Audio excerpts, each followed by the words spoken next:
Darwinism. Evolution, I call it. I don't know about you, but my Jesus didn't slay them Philistines with a jawbone of a Brontosaurus Rex. And Moses, when he crossed that Dead Sea, he didn't do it on the wings of a pterodactyl. You see, it was the Holy Land. It weren't Jurassic Park. This is all nonsense. And I'm here today to clear it up. Evolved? Created? My job today is to persuade you that God can exist. My 3 main points. The disapproval of evolution. Evolution proves creation. And number 3, there is a God. Let's look at my first main point. Planets. Seems pretty simple. Okay? According to Dr. Brown, 2011, in a post that he made on his article page, he talked about the conservation law of angular momentum. Basically speaking, when an object is spinning and parts break off, they will spin in the same direction. Correct? I mean, that's common sense. It's called momentum. For example, if an airplane is flying and its engine go out and is spiraling down towards the earth and its wing breaks off, it's going to spin in the same direction, isn't it? I mean, it's common sense. It may not be at the same speed or at the same angle, but it's going to spin in the same direction as the airplane. So why is it then, I ask you, that planets in our solar system spin different directions? Not all planets spin the same directions. See, according to evolution, when, we'll talk about the matter coming together in a minute, but basically when the main thing, they say that all the planets in the solar system broke off from one, it was spinning, it was violently spinning, and the particles started flying off. Well, that would mean that all the planets in our solar system need to be spinning the same direction in order to prove that. But they don't.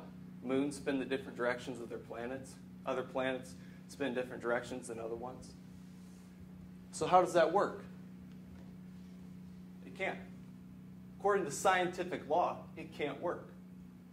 And also matter. You see, matter makes up everything. You're made out of matter. I'm made out of matter. This world, this universe, everything is made out of matter, even oxygen. Even the air we breathe is made out of matter.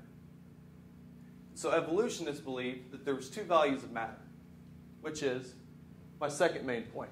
Evolution proves creation. I'm going to do a double whammy right here. I'm going to disprove evolution, and I'm going to prove creation with the values of matter. You see, they say there was 2 values of matter, and they came together. And they collided, and it was very violent. And you know what? I agree with that. It can be violent. I take a lot of science courses. It could have been violent, but hold on a second. Who created those values of matter? See, according to Dr. Curtis, a well-known creationist, he says that very blatantly, you can't make something out of nothing. I mean, I think we'd all agree with that. You can't make something out of nothing. If I want a sweet tea right now, I can't, sweet tea, because I can't make something out of nothing. Well, then I ask you, who created those 2 values of matter? Something had to create them. They just didn't come from nothing. And evolutionists say, well, hold on, those 2 values of matter, other values of matter came together to make them. Well, who created those values of matter?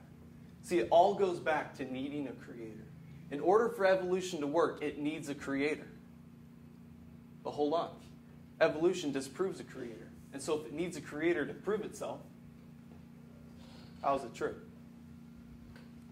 Which leads me to my third and final main point. There is a God. Now, as Jeff said, I'm going to have somebody from the audience come up. Miss Sarah, would you please come up here? I think this is a very credible source. Everybody give her a round of applause, please. All right, so this is going to be simple, okay? This right here is knowledge, all right? This represents everything that could ever be known about anything, ever. This is all the sciences, all the arts, everything. Not just school, but common sense, everything that could ever be known is represented by this circle. I want you to take this marker, and I want you to draw a line right there, right there, right there. Basically, how much you think you know of everything that could ever be known. And all right, whatever you feel, and shade it in. How much I think anybody could know? No, how much you think you know of everything that could ever be known. Wow, you're really intelligent, aren't you? No, I'm serious. You're intelligent. So, you may sit down. Thank you, ma'am. Okay, so just to clarify, this is what you do know, correct? Correct. This is what you don't know, correct? Right. But you know this exists, you just haven't discovered it yet. Right. Therefore, is it not possible that God could exist in the dimension that you just haven't discovered yet? Answer, yes. You see, as I told you, I'm not here today to prove to you that God does exist. It's impossible. Nobody can ever prove to you that God does exist. That takes faith. But I told you I was here to prove to you today that God can exist. So let's recap. We talked about the disapproval of evolution, about how planets spinning in our solar system disprove evolution. It doesn't work. Which brought us to evolution proves creation. In order for evolution to work, it needs a creator. And number 3, there is a God. However, I was here today to prove to you that God can exist. It is up to you to decide whether he does exist. Because that is a personal thing. So I issued you a call of action today. How many of you in here have ever been to church? Just once in your life. Wow. This is a good audience. So I asked you to go out and find out what you believe for yourself. Not just what people tell you, not just what I tell you, but go out, do some research. Get a Bible. Start reading it. Find a church you like. Find out for yourself what you want, what you believe. Not just what other people tell you. Because today, I hope that I prove to you that God can exist. But like I said, it's up to y'all to decide whether he does exist to you.